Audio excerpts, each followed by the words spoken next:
वो आज की मुरली है 11 तारीख की, 11/11/22।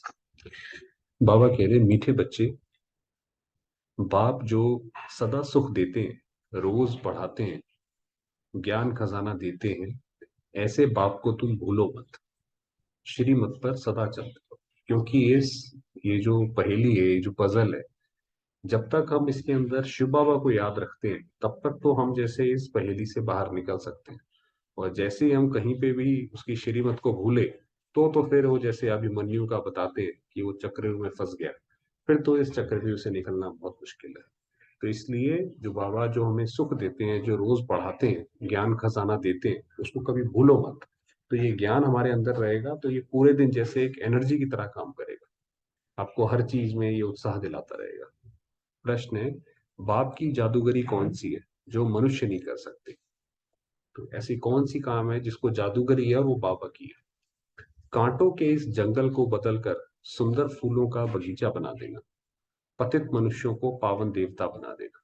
बाबा कह रहे हैं बाकी सारे काम मनुष्य कर लेते हैं, बस ये वाला जो काम है कि जो आत्माएं पतित हो गई है उनको सुधार देना, वो किसी के बस की बात नहीं है, वो सिर्फ बाबा ही कर सकते हैं।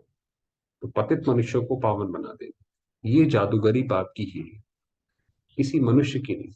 बाप ही सबसे बड़ा सोशल वर्कर है, क्योंकि दुनिया में बहुत तरीके के सोशल वर्क होते हैं। भाई कोई किसी को कंबल बांटता है, कोई किसी को खाना खिलाता है। तो ये सबसे बड़ा सोशल वर्क है कि आत्माओं को ही पतित से पावन बना देना, उनके स्वभाव संस्कार को ही बदल देना। ये सबसे बड़ा सोशल वर्क है। क्योंकि आप देखिए जो दुनिया में गरीबी भी होती है, कहते हैं भाई गरीबी जो है वो कोई पैसे से नहीं होती है, मन से होती है। ऐसे तो कितने सारे गरीब आप देखेंगे, उनके बच्चे जो होते हैं आईएएस आईपीएस बन जाते हैं। तो बाकियों के क्यों नहीं बनते हैं? क्योंकि वो ये मानते हैं भाई हम तो गरीब हैं, हम तो ऊपर जा ही नहीं सकते। तो गरीब आदमी मन से होता है। तो जो पतित शरीर पतित दुनिया में आकर सारी पतित दुनिया को पावन बनाते हैं। ये गीत है बचपन के दिन भुला न देना। ओम शांति। बच्चों ने अपने लिए गीत सुना कि ये गीत हमारे ऊपर लागू होता है कि बचपन के दिन भुला न देना। कि बचपन के दिन माना जैसे पहले यज्ञ में जब बाबा ने यज्ञ स्थापित किया, तो बाबा के यज्ञ में जो बच्चे आए वो बहुत छोटे छोटे थे, सारी दादियां बहुत छोटी छोटी थी। तो बाबा ने किस तरीके से पालना की, एक वो बात है। और जब हम भी ज्ञान में चलते हैं तो हमें भी बाबा, हम कहीं पे भी ज्ञान में चलते हैं तो शुरुआत में हमें ज्ञान में बहुत अच्छा लगता है। क्योंकि बाबा एक जैसे मदद देता है, जैसे छोटे बच्चे को आराम आराम से चलाया जाता है, तो उस तरीके से बाबा भी मदद करता है। तो बाबा कह रहे हैं वो दिन भुलाना। बच्चों ने अपने लिए गीत सुना, तुम हो माता पिता के शीर बच्चे, मीठे बच्चे। तो बाबा देखिए, अब आप आज की मुरली में देखेंगे कि जैसे माँ बाप होते हैं तो वो क्या कहते हैं, अपने बच्चों की चिंता करते हैं। वैसे ही शिव बाबा भी हम बच्चों की भी वैसे ही चिंता करते हैं। तो कैसे? आप आज की मुरली में देखेंगे। तो बाप शीर बच्चों को कहते हैं कि मम्मा बाबा कहकर कल भूल ना जाना। अगर भूले तो वर्षा गंवा देंगे, अगर भूले बाबा को तो हम वर्षा फिर गंवा देंगे। परंतु बच्चे सुनते हुए भी भूल जाते हैं कि बाबा से सुन रहे हैं, और फिर भूल जाते हैं कि ये कौन है, ये तो हमारे माता पिता हैं, ऐसे भूल जाते हैं। तो भी बाप सहज रास्ता बताते हैं, घर बार गृहस्थ व्यवहार आदि कुछ भी छुड़ाते नहीं है। क्योंकि बाबा ये किस लिए कहते हैं कि हम तो पहले मानते थे कि भगवान को पाने के लिए भाई आपको ये सारा छोड़ के जंगल में जाना पड़ेगा, है ना, हिमालय में जाना पड़ेगा, वो सब करना पड़ेगा। तो वो करने की जरूरत नहीं है। तो बाबा कहते हैं मैं कुछ नहीं छुड़ाता हूँ। कहते हैं गृहस्थी हो चाहे बैचलर यानी कुमार हो, सिर्फ श्रीमत पर चलने का पुरुषार्थ करो। श्रीमत पर चलने की कोशिश करते रहो कि जितना उस पे चल सको उतना चलते रहो। ऐसे बाप को कभी भूल ना जाओ। बाप उल्हाना देते हैं। उल्हाना माना जैसे कि रॉयल शब्द है, जैसे किसी को ताना मारते हैं ना, तो किसी को प्यार से अगर बोलते हैं तो वो एक उल्हाना बोला जाता है। तो बाप उल्हाना देते हैं कि कोई कोई बच्चे मम्मा बाबा कहकर फिर कभी अपना समाचार भी नहीं देते। तो हमने अगर बाबा को अपना पिता माना है तो जैसे कि उसके साथ हमारी जो लगन है वो लगी रहे। ऐसा नहीं कि बस हम तो हैं ही शिव बाबा के बच्चे, हमें क्या जरूरत है, ऐसा नहीं। उसके साथ योग लगाएं, चाहे उसको पत्र लिखें, चिट्ठी लिखें, तो वो बाद में फाड़ दें। योग लगाया तो जैसे कि उससे हमारा एक ये अलग अलग तरीके हैं जिससे हमारा बाबा के साथ एक कनेक्शन रहता है। जैसे भोग लगाने का है, खाना बनाने का है, उसके बाद खाना खाते हुए बाबा को याद करते हैं। तो इन सारे तरीकों से, अलग अलग तरीकों से हमारी बाबा के साथ याद जैसे जुट जाती, तो फिर वो धीरे धीरे धीरे धीरे परमानेंट हो जाती। तो बाप से स्वर्ग की बादशाही लेते हैं, फिर उनको भूल जाते हैं। माना जैसे अब मधुबन गए तो बाबा की बहुत अच्छी याद रही, बहुत अच्छा अनुभव हुआ, और वहां से बाहर निकले तो फिर सब कुछ भूल जाता है कि भाई क्या है क्या नहीं है। तो बाबा कह रहे हैं, बाप से स्वर्ग की बादशाही लेते हैं और फिर उनको भूल जाते हैं, और नर्क की जायदाद देने वाले बाप को बहुत खुशी से चिट्ठी लिखते हैं। तो जो नर्क की जो जायदाद देते हैं बाबा, जो बाकी जो माँ बाप होते हैं वो तो नर्क की जायदाद देते हैं, तो बाबा कह रहे उनको तो याद रखते हैं। कहीं भी जाएंगे माँ बाप को चिट्ठी डालेंगे, यहाँ पहुंच गए, यहाँ रह गए, अब हम कल आएंगे। मगर ये जो शिव बाबा है, इतना बड़ा बाबा है, अनादि जो पिता है, बाकी तो पिता फिर भी बदलते रहेंगे, वो तो हमेशा ही हमारा पिता है, उसको बाबा कहता है आप भूल जाते हो। चिट्ठी ना आए तो माँ बाप भी मूंझ जाते हैं, मतलब माँ बाप को भी चिंता लगती है, सोचते हैं पता नहीं बीमार है क्या। तो बेहद का बाप भी ऐसे समझते हैं कि पता नहीं बच्चों का क्या हाल है। तो बाबा कह रहे हैं ऐसे ही बाबा को भी ये चिंता रहती है कि भाई मेरा बच्चा जो था। अब देखिए भगवान के हम ऐसे बच्चे हैं कि भगवान को भी हमारी जैसे एक एक हमारी तरफ आकर्षण रहता है। इसीलिए जो है हमारी जो इतनी पूजा वगैरह जो दुनिया में गाई जाती है वो इसीलिए गाई जाती है कि हमें ये सब प्राप्त हुआ है। तो बाबा कहते हैं ऐसे बेहद के बाप को भी रहता है कि पता नहीं बच्चों का क्या हाल है, पता नहीं ये बच्चा कहाँ चला गया। इंतजार होता है ना। वो लौकिक बच्चे तो दुख देने वाले भी निकल पड़ते हैं, तो भी उनसे मोह नहीं जाता। भाई दुनिया में तो चाहे माँ बाप चाहे कोई भी हो, तो कितना भी कोई दुख देता रहे मगर तब भी उसको छोड़ते नहीं है, क्योंकि कर्म का बंधन भी है, वो छूटता भी नहीं है। यहाँ फिर वंडर देखो, जिस बाप को कहते हैं तुम माता पिता, सामने भी बैठे हैं। यूं तो सब बच्चे मुरली द्वारा भी सुनेंगे। बाबा कह रहे हैं कि आप देखो दुनिया में दुख भी होता है तो भी नहीं छोड़ते हैं, मगर यहाँ तो बाबा हमें कितना सुख देते हैं। आपको ये जैसे जैसे आप आगे जाएंगे आपको पता पड़ेगा कि मुरली अपने आप में एक ऐसी चीज है कि कैसी भी आप परिस्थिति में होंगे, मुरली आपको वहां से निकाल ले जाएगी, वहां से आपको दुखी नहीं होने देगी, उस सिचुएशन से निकाल लेगी। तो बाबा कह रहे हैं और बाबा के सामने बैठे हैं फिर भूल जाते हैं। तो यूं तो सब बच्चे मुरली द्वारा भी सुनेंगे, बाप जानते हैं नंबरवार पुरुषार्थ अनुसार कितने सपूत हैं कितने कपूत हैं। अब बाबा का जो हमसे प्यार है वो मोह नहीं है। वो मोह क्यों नहीं है? क्योंकि बाबा हम जैसे हैं जो हैं वो हमें वैसा ही जो है स्वीकार करता। तो मगर जो मोह होता है, मोह के अंदर तो सामने वाली आत्मा कहती है भाई आप पे मेरा अधिकार है ना। तो क्या कहते हैं, इसीलिए बाबा कहता है बाबा जानता है कितने सपूत हैं कितने कपूत हैं। बाबा मम्मा कहकर फिर भी छोड़ देते हैं। गीत भी कहता है ऐसे बाप को क्यों भूल जाते हो। तो ऐसे बाप को रोज चिट्ठी लिखनी चाहिए। तो बाबा कह रहे हैं ऐसे बाबा को रोज चिट्ठी लिखनी चाहिए। बाप भी रोज खजाना देते हैं, रोज पढ़ाते भी हैं, प्यार भी देते हैं। तो ये जैसे एक मुरली है, जैसे बाबा का प्यार है, तो इससे हमें पता पड़ता है कि शिव बाबा का हमसे कितना स्नेह है। तो हमारे ऊपर कभी कल को ऐसी कोई परिस्थिति आएगी तो हमारा ध्यान फिर बाबा की तरफ जाता है कि भाई बाबा कुछ मदद करो, या बाबा उसमें करता भी है मदद फिर। बाप टीचर सतगुरु तीनों ही हैं। लौकिक बाप को तो बच्चे चिट्ठी लिखते हैं, गुरु को भी याद करते हैं, परंतु जो सदा सुख देने वाला, सचखंड का मालिक बनाने वाला बाप है, उनको भूल जाते हैं। तो ये बाबा जैसे बाबा ने बोला ना ऊपर उल्हाना देते हैं, तो ये उल्हाना दिया कि तुम उनको तो याद रखते हो जो तुम्हें दुख देते हैं, और जो सदैव सुख देने वाला है जिसके तुम हमेशा ही बच्चे हो, चाहे कितने भी जन्म लोगे हमेशा बच्चे तो हम बाबा के रहेंगे ही। और बाबा से ही हमें सारी मदद हर तरीके की वर्षा प्राप्त होता है। बाबा कहते हैं तुम मुझे ही भूल जाते हो, चिट्ठी भी नहीं लिखते हैं बाबा को बहुत रहता है कि बाबा को चिट्ठी भी नहीं लिखते हैं। बाप को फिक्र रहता है कि क्या हुआ, माया ने मार डाला व विकार में ढकेल दिया। तो बाबा को लगता है कि भाई अगर ये बाबा को याद नहीं करता है तो जरूर ही इसको माया अपने उसमें फंसा लिया होगा किसी न किसी तरह माया ने। तो बाबा तो मुरली में ही बच्चों को सावधान करेंगे ना। अब ये बहुत गहरी बात है कि बाबा ने अगर कोई बात हमसे कहनी है, हाँ जी, बाबा ने कोई मदद करनी है, तो वो कैसे करेगा बाबा मदद? ऐसा तो नहीं है कोई आकाशवाणी होगी बाबा मुरली से टच करेगा। तो हम जब मुरली सुनेंगे सवेरे सवेरे, जब हम पहले मुरली पढ़ लें उसके बाद बाकी काम करें। तो क्योंकि अगर मान लीजिए कोई दिन में आने का कोई काम होगा, तो मुरली से आपको पहले से उससे टचिंग हो जाएगा। हमारे साथ तो बहुत होता है कई बार कि मुरली सुन लेते हैं तो विचार बदल जाता है कि चलो ये आज नहीं, ये काम ऐसे करेंगे। ये काम ऐसे कल नहीं, ये काम आज करेंगे। तो बाबा कहते हैं जो बाबा जो सावधानी देंगे वो मुरली से ही देंगे ना। बाबा राय देंगे कि ऐसे ऐसे अपने को बचाते रहो। तो वही बताया कि बाबा जो है फिर उसमें राय देंगे कि बच्चे ऐसा हो तो ऐसा करो। जैसे आज एक बताया कि भाई चिट्ठी लिखो। अब कई बारी हमें लगता है भाई चिट्ठी लिखने से, भगवान को तो ऑलरेडी सब पता है, मगर ऐसी बात नहीं है। भगवान को जब बाबा बोल रहा है तो उस पर फॉलो करो, मगर चिट्ठी लिखने का भी एक तरीका है। जैसे बाबा मुरली सुनाता है, आप देखिए व्यक्त वाणी में भी, साकार वाणी में भी, तो पहले बाबा कहता है मीठे बच्चे, तो एक पॉजिटिव नोट से स्टार्ट करता है।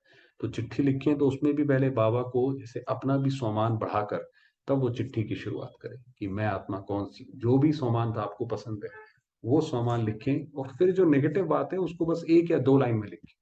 और फिर उसके बाद जो है बाकी अपना सुदर्शन चक्र या चलाना है। तो क्योंकि बाबा को भी तो चिट्ठी ऐसी पसंद आएगी ना, ऐसा नहीं उस चिट्ठी में हम सारी राम कथा और सब नेगेटिव बातें ही डाल दें। तो बाबा कह रहे हैं ऐसे अपने को बचाते रहो, क्योंकि ये है बाप का सबसे बड़ा बच्चा। तो बाबा फिर क्योंकि ब्रह्मा बाबा को राय बहादुर भी कहते थे उनके समय में। राय बहादुर का माना कि उनसे सारे सलाह लेने आते थे। तो बाबा कहते हैं कि ये बाबा का वैसे भी सबसे बड़ा बच्चा है, सबसे आगे चल रहा है। तो ब्रह्मा बाबा जो थे वो तो सबसे आगे थे। भाई कोई भी किसी को विरोध करना होता था तो वो हमारा ना करने के बजाय जाकर के डायरेक्ट ब्रह्मा बाबा का करता था, केस होता था बाबा के ऊपर होता था। इनके पास सब प्रकार के तूफान आदि आते हैं। तो ब्रह्मा एक ऐसी आत्मा है जिसके पास जितने भी सारे तूफान किसी के ऊपर आ सकते हैं तो वो उनके पास पहले आते हैं। क्योंकि कई बार ये कईयों का विचार चलता है कि जो विनाश है वो तो बाबा ने, ब्रह्मा बाबा ने देखा नहीं, वो तो हमने देखा है। और जब विनाश की बारी आई तो ब्रह्मा बाबा ऊपर चले गए। तो ऐसा नहीं है। तो बाबा ने जितनी भी, हम भी जितनी परिस्थितियां देखेंगे तो उसके अंदर बाबा हमारी मदद भी करेगा, और बाबा ने वो सारी चीजें देख रखी हैं तभी वो मदद कर पाएगा। तो बाबा का वो जो समय था वो सारे तूफान आए बाबा के पास। महावीर हनुमान इनको ही कहेंगे। तो पहला जी ये जो महावीर या हनुमान बोला जाता है वो ब्रह्मा बाबा के लिए पहला है। आगे रुस्तम होने के कारण माया भी रुस्तम हो पहले इनसे ही लड़ेगी। भाई कोई होता है, जब दो उनकी लड़ाई होती है तो पहले सेनापति से सेनापति के ऊपर उनको बोलते हैं भाई इनके सेनापति को मार दो, ये सेना तितर बितर हो जाएगी। जब लड़ाई करते हैं तो सारा आक्रमण वो पूरे सेनापति के ऊपर कर देते हैं कि वे पहले तो इनको मार दो। तो उसी तरीके से हमारा भी जो है युधिष्ठिर बोला जाए या क्या, महावीर है, हनुमान है, वो तो हमारे ब्रह्मा बाबा है क्योंकि वो सबसे आगे चल रहे हैं। बाबा कहते हैं तुमको जो तूफान आते हैं वह पहले मुझे आएंगे। वही बताया कि बाबा कहते हैं जो तुम्हें तूफान आते हैं वो पहले तो मेरे पास आते हैं, चाहे वो किसी भी तरीके की तूफान है। तो हम इसीलिए कोई भी तूफान में हम घबराए नहीं। ये संकल्प कैसे आया, वो संकल्प कैसे आया, ये विकर्म कैसे हुआ, कोई दिक्कत वाली बात नहीं है इसमें। जो बाबा अनुभव भी बताते हैं। तुम कहेंगे बाबा आपको तूफान कैसे आएंगे, आप तो बुजुर्ग हो। तो बाबा कहते हैं हमारे पास सब आते हैं। तो ये देखिए, ये ब्रह्मा बाबा हमें सिखाने के लिए सारी बात बताते हैं कि चिंता करने की बात नहीं है बच्चे, मेरे को सब पता है कि कौन सी बात क्या होती है। तो ऐसी कोई बात नहीं है कि हमारे पास कोई माया कोई नया लेकर आ रही है कि ये बहुत ज्यादा ऐसा हो गया, ऐसा नहीं है। नहीं तो हम तुमको सावधान कैसे करें, नहीं तो वो ब्रह्मा जो है सृष्टि की पहली आत्मा कैसे बने। अगर उसको यही ना पता हो कि हमारे पास क्या तूफान आया है तो हम तो ज्यादा अनुभवी हो गए ब्रह्मा बाबा से। तो ऐसा नहीं है। परंतु बच्चे बाबा को बताते ही नहीं है, तूफान में गुटखा खाकर डूब मर जाते हैं। तो उसमें तूफान आता है, उन्हें लगता है ये तो बहुत भारी तूफान आ गया, ये तो बहुत बड़ी गलती हुई, और जो है उसी में ही डूब जाते हैं। सामान गिरा तो माया फिर गिरा के ले जाती है, अपना पद भ्रष्ट कर देते हैं। इसलिए पाप कहते हैं एक दो को याद दिलाते रहो। तो आपस में हम जहां पे भी रहें तो हमारी बातचीत या जो भी हो तो उसमें हम एक दूसरे को पुरुषार्थ की तरफ आगे बढ़ाएं, बाबा की याद दिलाते हुए। बाबा कहता है ऐसे रहो, और बाबा को पत्र तो लिखो। बाबा ने जो अपनी बात नहीं छोड़ी, बाबा ने कहा बाबा को भी पत्र लिखना जरूरी है। क्योंकि अगर हम उसको याद नहीं करते, हमारा उसका कनेक्शन नहीं है, तो फिर एकदम से वो अंत समय में होता नहीं है याद, है ना। तो वो कनेक्शन डिस्टर्ब हो जाता है। तो इसलिए जरूरी है कि बाबा से हमारा लगातार कनेक्शन चलता रहे। हर बात में एक दो को सावधान करो। माया बड़ी तीखी है, घुसा मार देती है। तीखी है माना माया बड़ी जो है चालाक है, वो कैसे ना कैसे करके अपनी तरफ आकर्षित कर लेगी। ऐसा आपके सामने सिचुएशन लाएगी, आप कहेंगे भाई अब तो और कोई चारा ही नहीं है, अब तो ये करना ही पड़ेगा, और वो होगा अपने दिल की कमजोरी, मन की कमजोरी। है ना। चलिए समय हुआ है तो वरदान पढ़ते हैं। तो आज का वरदान है कि दृढ़ता की शक्ति से सफलता प्राप्त करने वाले प्रयोगशाली त्रिकालदर्शी भव। तो बाप दादा का वरदान है, जहां दृढ़ता है वहां सफलता है। तो यही मुरली भी आप देखेंगे ऊपर यही थी कि भी बाबा के साथ हमेशा हमारा कनेक्शन रहे, तो ये दृढ़ रहो तो उसमें सफलता मिलेगी। तो ये बाबा का भी वरदान है कि दृढ़ रहो तो सफलता मिलेगी, हिलो नहीं अपने उससे बार बार। तो दृढ़ता से कोई भी गुण व शक्ति के प्रयोग का प्रोग्राम बनाओ। कि दृढ़ता से आज मैंने, चलिए मान लीजिए हमारी कोई ऐसी कोई परिस्थिति है जिसमें हमें पता है कि सामने वाला हम पे गुस्सा करने वाला है जी। तो वहां पे हमने प्रोग्राम बनाया कि आज हम सहन शक्ति यूज करेंगे। तो ये प्रोग्राम बना लिया, और पहले स्वयं में संतुष्टता का अनुभव करो। अब ये तैयारी बता रहे हैं बाबा कि तैयारी कैसे करो। कि उसका पहले प्रोग्राम बनाओ कि भाई हम ऐसी शक्ति करेंगे। उससे पहले अपने आप में संतुष्टता अनुभव करो, हमारे मन में पूरी तरीके से ना कोई हलचल हो ना कुछ हो, दृढ़ संकल्प हो कि मुझे करना ही है। तो हम कोई काम सोच लें ये काम सही है, फिर उसमें टलने की जरूरत नहीं है, फिर हमें इधर उधर देखने की जरूरत नहीं है। ये कर रहा है नहीं कर रहा है, वो कर रहा है नहीं कर रहा है, हमें पता है ये काम सही है तो हम करेंगे, बात खत्म। दूसरों के अलबेलेपन का प्रभाव नहीं पड़ना चाहिए, वही कि दूसरा कर रहा है तो हम भी कर रहे हैं, वो नहीं कर रहा है तो हमने कहा भी चलो छोड़ो हमें कोई बहुत आगे थोड़ी जाना है, चलो हम ऐसे निकल जाएंगे। नहीं नहीं, ऐसे नहीं। त्रिकालदर्शीपन की स्थिति के आसन पर, त्रिकालदर्शी माना तीनों कालों को सामने रखो कि ये काम अगर मैं करूंगा, क्या ये श्रीमत के अनुसार है, अगर सही है तो आंख बंद करके कर दो। तो त्रिकालदर्शीपन की स्थिति पे बैठ गए। बैठकर जैसा समय वैसी विधि से पहले स्वयं सिद्धि स्वरूप बनो। तो भाई जैसा समय आपको लगता है ये आने वाला है, जिस शक्ति की मुझे यहाँ जरूरत पड़ेगी, तो उस शक्ति की पहले से अपने अंदर वो धारणा कर लो। जैसे कोई मान लीजिए, जैसे अभी सहन शक्ति का बताया, तो पहले से अपने अंदर वो अपने मन को तैयार कर लो कि ऐसा ऐसा होगा, तो मैं कैसे अपनी वो स्थिति बना के रखूंगा, कौन से ज्ञान के बिंदु होंगे, कौन ज्ञान के पॉइंट होंगे जो उस वक्त मुझे यूज करने हैं।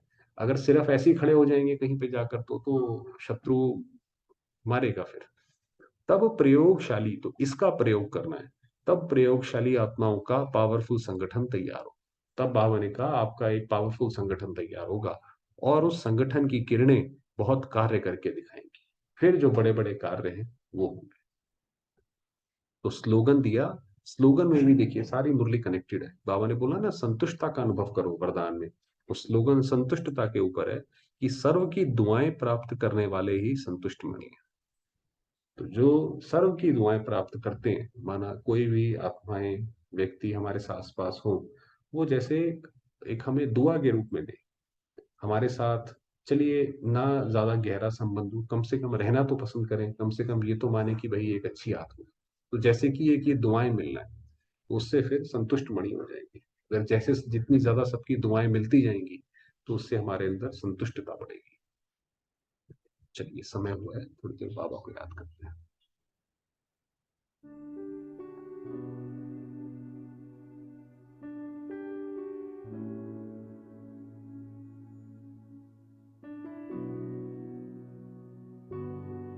मैं आत्मा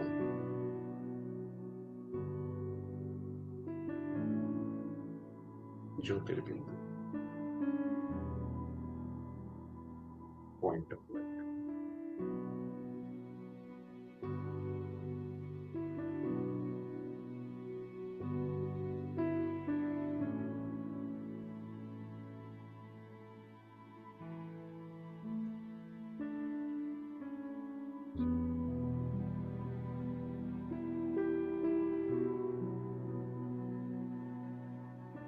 इस प्रकृति की मालिक हूं।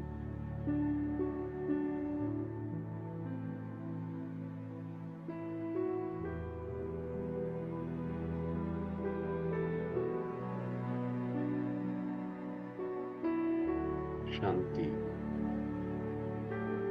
पवित्रता की किरणें चारों ओर फैला दे।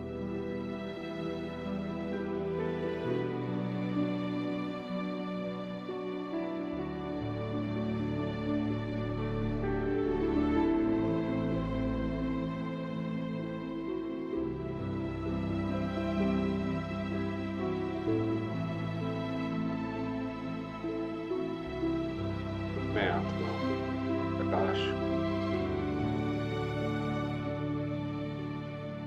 चमकता सितारा।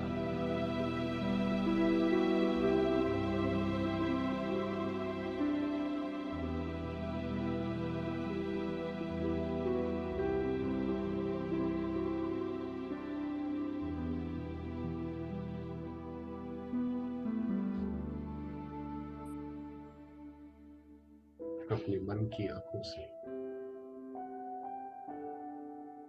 प्यारे बाबा को देखो, परम धाम।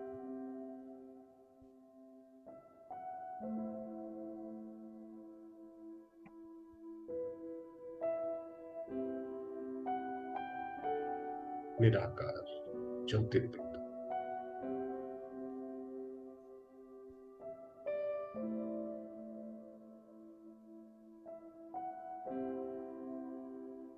मेरे बाबा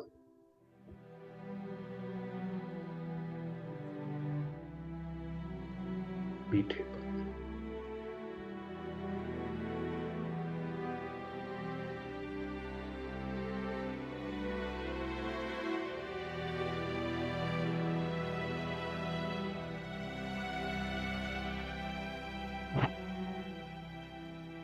चारों ओर दिव्य लाल प्रकाश।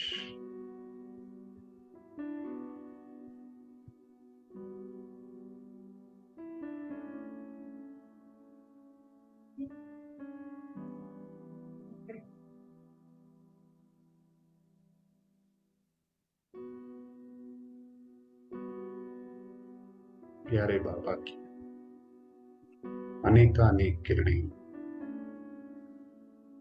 मुझे अपना पर बरस गई।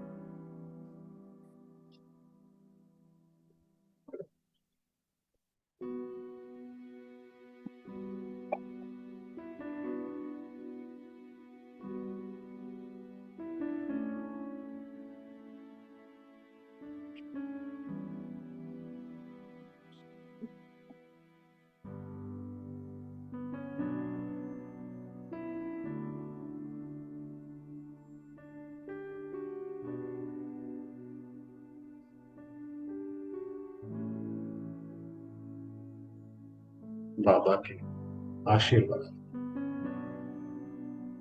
उनकी दुआओं को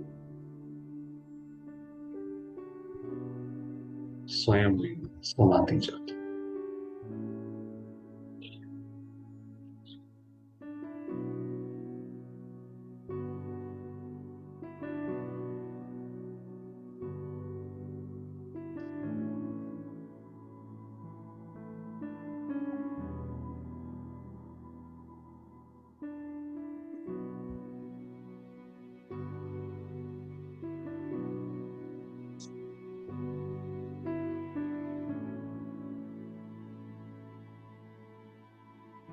मैं आत्मा शांति का अवतार, शांति का चंद्रमा।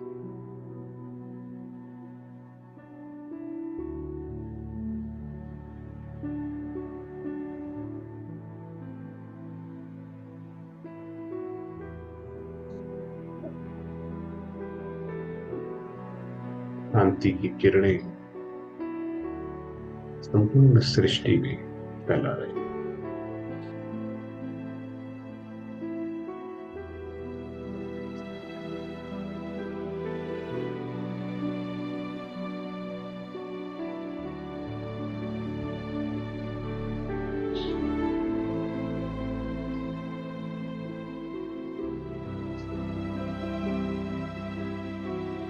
सर्वात्माएं ज्योतिर्बिंदु शांत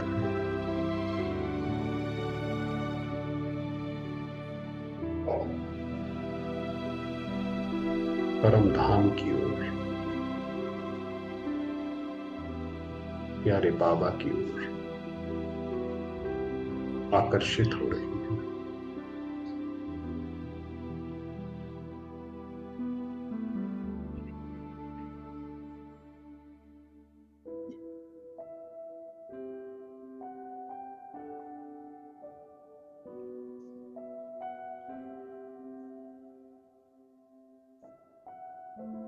मैं आत्मा बाबा के साथ माइंड में हूँ।